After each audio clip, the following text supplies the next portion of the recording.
Mr. President, on a separate topic, I recently addressed the Senate and our nation about truly a disaster that is wreaking havoc on my home state of Florida. It's a thick and putrid algal bloom known as the blue-green algae that has appeared along large stretches of the St. Lucie River and the Indian River Lagoon.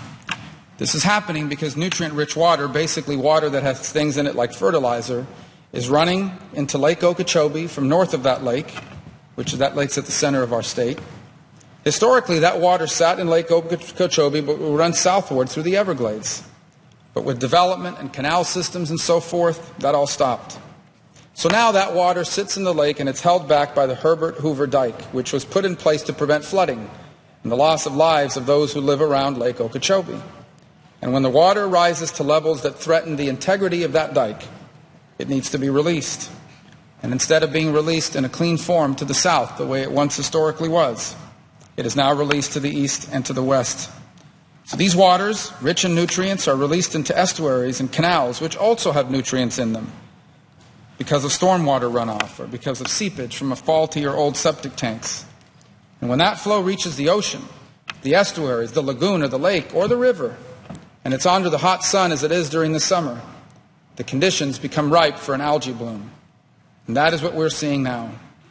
Although the bacteria is always present in the waters, it needs the present circumstances to form. And unfortunately, the conditions we have now have been a perfect storm. This winter and spring provided numerous storms and produced so much rain that the Army Corps of Engineers began discharging water in January. And it hasn't stopped since. I recently requested the Army Corps to stop these harmful discharges. They agreed to slow the discharges, but not to stop them entirely. With the state of Florida's emergency declaration, more water is able to be held north of the lake, which allows for less water to be discharged out of the lake east and west. I was there a couple of weeks ago, and it's a disgusting sight to see and to smell and to breathe. The algae has forced the closure of several beaches, killing fish and oysters, hurting tourism, harming local businesses, sinking property values. People canceled and are canceling their vacations, and all of this is hurting the local economy and the Treasure Coast in enormous ways. So far, we've done a number of things to help address this problem. For example, I supported our governor's request that President Obama declare this a federal disaster. Declare it so that resources can be made available to the impacted communities. I asked that the President approve this request promptly so that the much-needed resources can be deployed. My office has also been working with the Small Business Administration for months on the harmful impacts of the discharges. In April, for example, we were able to get the SBA to ensure disaster loans made available to businesses suffering from these discharges. And we were recently able to confirm with the SBA that the disaster loans will apply to those currently affected by the current algal blooms. We've been in touch with the Centers for Disease Control about making sure the concerns many have about the health impacts of the algae are properly looked at and addressed. And I was pleased to learn this week in a meeting that the CDC has been working with the state of Florida. And I've asked them to stand ready should the state require more assistance. But perhaps the single most important long-term solution that we can put in place is the need for the Senate and for the House to pass and for the President to sign the authorization for the Central Everglades Planning Project, which will divert these harmful discharges away from the coastlines and send more water south through the Everglades. We cannot lose our focus when it comes to these projects. As you've heard a moment ago, the senator from Michigan mentioned the water bill. I, along with 29 other senators, sent a letter to Senate leadership asking that the Water Resources Development Act receive floor consideration. I have also urged the leaders of the Senate to take this action specifically because of the merits of the Central Everglades Planning Project included in that bill and because of its importance to Florida. But I want to focus the rest of my time here on a new problem that emerged just last Friday, and it deals with the discharges from Lake Okeechobee. As I mentioned, these discharges, the water being released, that's been ongoing since January of this year. And what the discharges do is it lowers the salinity levels and causes the algae bloom. But just when you think you've had enough problems to deal with on this, the federal government came in out of nowhere last Friday and threw in another wrench. The Obama administration, through the U.S. Fish and Wildlife Service, quote unquote, recommended that the South Florida Water Management District force more water from the north into that lake that's already releasing too much water, and they did so in order to protect 10 snail kite bird nests. 10 bird nests. If the local water district does not comply with this quote-unquote recommendation, the federal government has threatened to sue them. Now, as I've just covered, the Lake Okeechobee discharges are part of the problem. And yet here come federal regulators from a completely different department asking for more discharges. And why? To protect 10 bird nests. Now look, in Florida, we love our wildlife.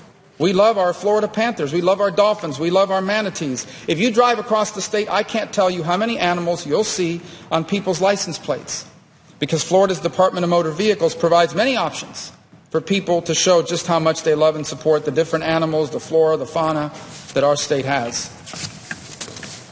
In fact, I'm one of those people with one of those plates. I have an alligator on mine, although it's University of Florida gator.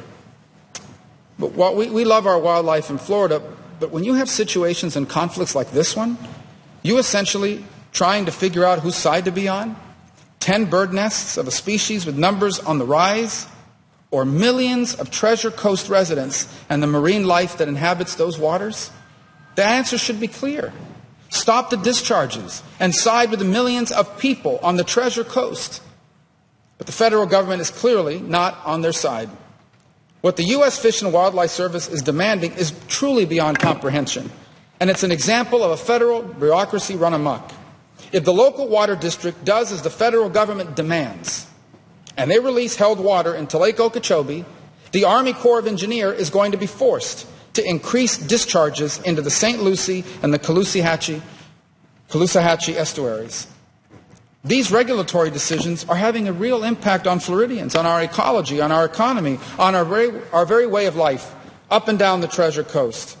I asked the Director of Fish and Wildlife, as well as the Secretary of the Interior, to immediately reverse this harmful, this tone-deaf instruction that if they implement will only prolong the ecological crisis along the Florida waterways.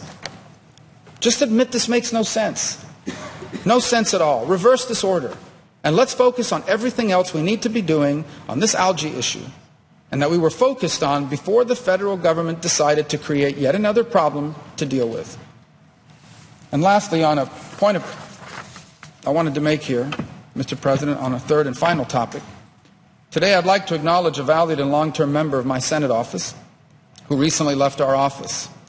Emily Bach served on our team for nearly 7 years, started off as an intern on my 2010 Senate campaign, and then coming here to the Senate, proving herself, taking on every challenge asked of her, and ultimately helping me develop higher education and healthcare policies. Among the many issues that Emily handled for us, she worked tirelessly on the Zika issue and finding a way to help those afflicted with it. Everyone in my office has come to trust Emily's expertise, and that's why she will be missed. But we thank her for her service to our office and to the people of Florida, and we truly wish her the very best. With that, Mr. President, I yield the floor and suggest the absence of a question.